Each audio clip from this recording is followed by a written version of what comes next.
If you've ever been told, I drink because of you, you stress me out, or if you were different, I wouldn't need to drink, this video is for you. Because when someone blames you for their drinking, it doesn't just hurt, it can rock your sense of reality. Today, we want to talk about why this happens, why it's so devastating, and what you can do when it happens. Blaming is one of addiction's favorite defense mechanisms. If they don't have to take accountability for their challenges and the focus gets to be on you, then they don't have to look at their behaviors. And also, blaming protects their shame because sometimes the shame is so challenging. Not sometimes, all the time, the shame is so challenging. The blaming isn't necessarily a conscious choice. It's just there's a defense mechanism to defend against their shame. Blame is one of addiction's favorite defense mechanisms. If it's about you, then they don't have to examine what actually the problem is. And there's so much shame involved, and blame is a great way for them to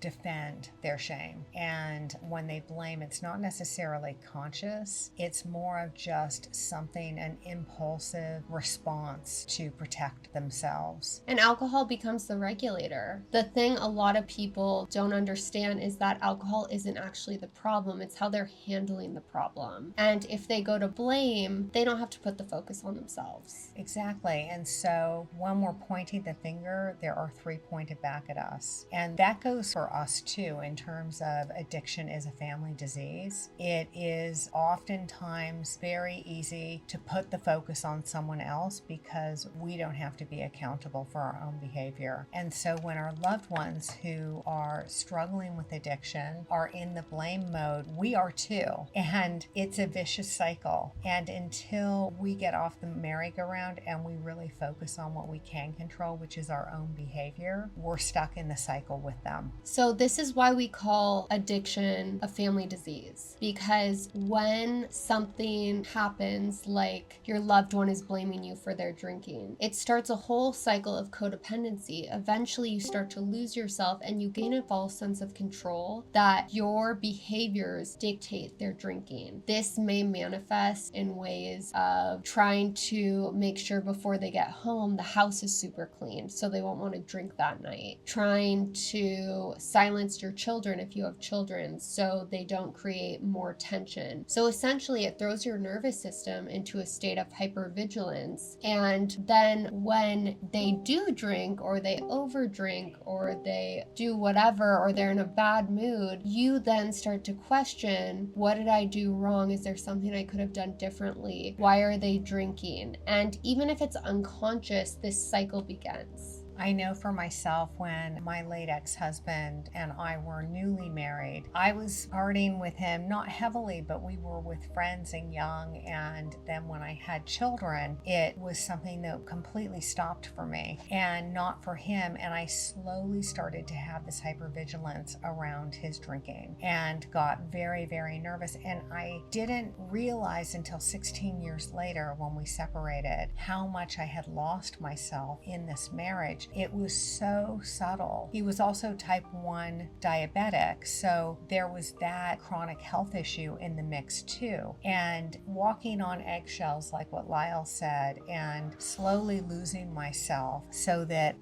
walking on eggshells was one of the most problematic instigators of my codependency. And even for me as a child, her ex-husband was my dad. I remember my mom telling me, try to stop being so controlling of my sister, who was younger than me, really loud, very energetic. And I would try and silence her or try and tell her to calm down. And it wasn't conscious at the time, but my anxiety was in full swing, and I was worried that would activate our dad to want to check out. And so even if you have a parent who's an alcoholic or addicted to substances, it's very normal for these behaviors to show up in children.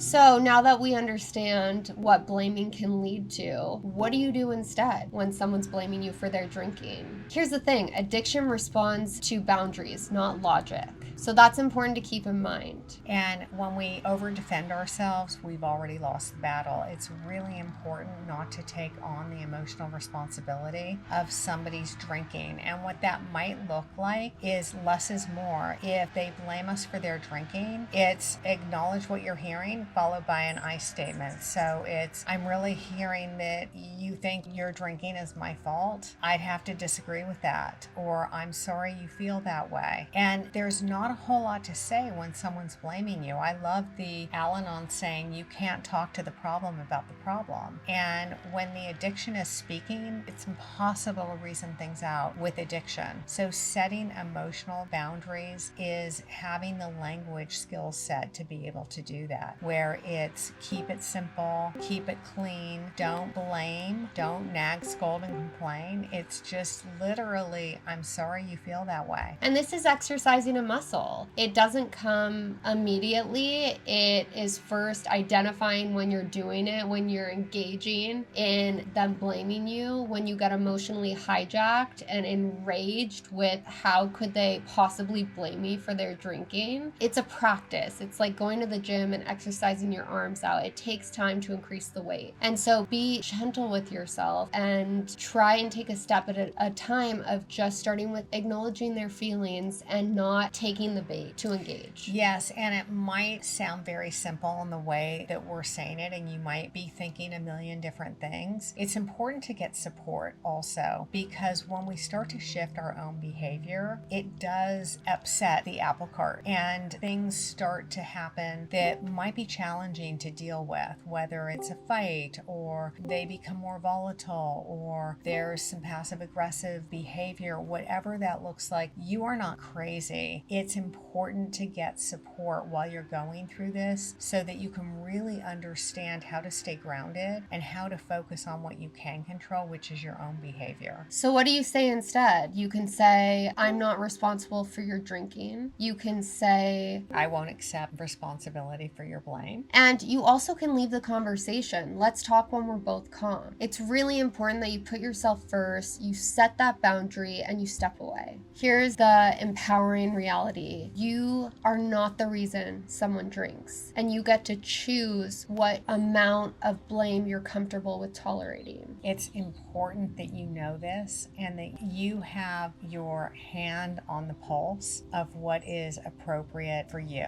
And when someone is creating a lot of chaos, it's important to stay grounded and to get support so that you can make choices that are not enabling the addiction, but that are supporting your own sense of serenity and peace. And this does not happen overnight. It is a process of living your best life and getting emotionally well and hopefully having a better life with your loved one. If this resonates for you, follow along. We're here to share our story and share tips of how to navigate family addiction, and you are able to detach from the blame without detaching from yourself.